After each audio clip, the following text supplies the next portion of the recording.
The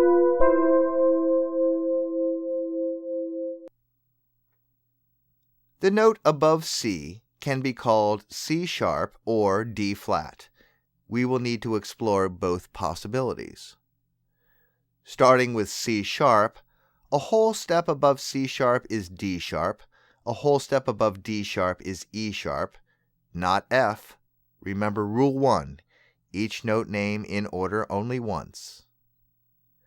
A half step above E sharp is F sharp, a whole step above F sharp is G sharp, a whole step above G sharp is A sharp, a whole step above A sharp is B sharp, and a half step above B sharp is C sharp.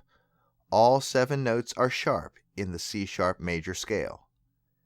This should make logical sense, since a C major scale has no sharps or flats. If I sharp every note, if I do the exact same thing to every note, the relationships between the notes stay exactly the same. It is still a major scale. If you start the whole step half step pattern of the major scale on the note D flat, the second note is E flat, the third is F, the fourth note is G flat, the fifth is A flat, the sixth scale degree is B flat, and the leading tone is C. 5 of the notes are flat in the key of D flat major. Starting on the note D, we will not use C double sharp or E double flat. Do is D, Re is E, Mi is F sharp, Fa is G, Sol is A, La is B, and T is C sharp. The key of D major has 2 sharps, F sharp and C sharp. If we start on the note D sharp, we will need to use a double sharp to create the third scale degree, F double sharp. There is no key of D sharp major. But if we start on the note E flat instead, our pattern of whole steps and half steps will give us the notes E flat, F, G, A flat, B flat, C, and D. The key of E flat major has 3 flats. From the note E, we can build a major scale that has 4 notes with sharp names: E, F sharp, G sharp, A, B, C sharp, and D sharp.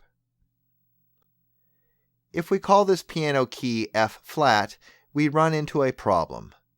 A whole step above F flat is G flat, a whole step above G flat is A flat, a half step above A flat is B double flat. There is no key of F flat major.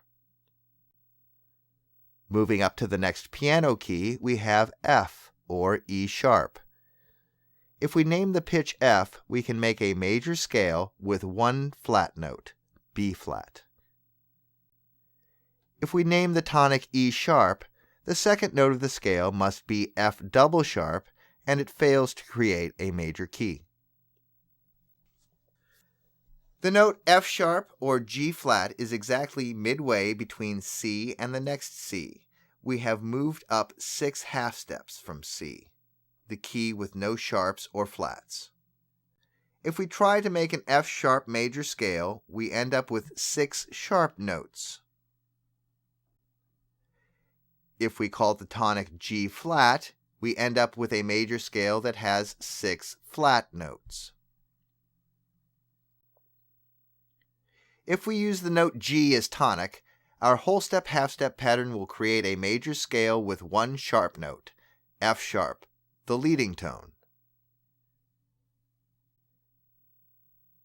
If we start on the note G sharp, the leading tone would need to be an F double sharp. A G sharp major scale is not possible. If we use the note A flat as the tonal center, the major key has 4 flat notes. The tonic A combined with our whole step half step pattern will create a major key with 3 sharps.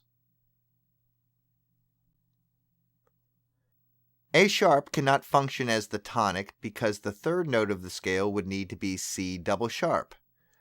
But the tonic B flat is the tonal center of a key with 2 flats. The final keyboard pitch is B, which might also be named C flat. The note B creates the scale B, C sharp, D sharp, E, F sharp, G sharp, and A sharp, 5 sharp notes. Perhaps you can guess that if we flat every note of the C major scale, it will still be a major scale that starts on the note C flat. C flat major has 7 flats. We have discovered all of the possible major keys. There are only 15, a number easy to remember and organize. What seems like chaos and infinite possibilities is quite organized and simplified by practice.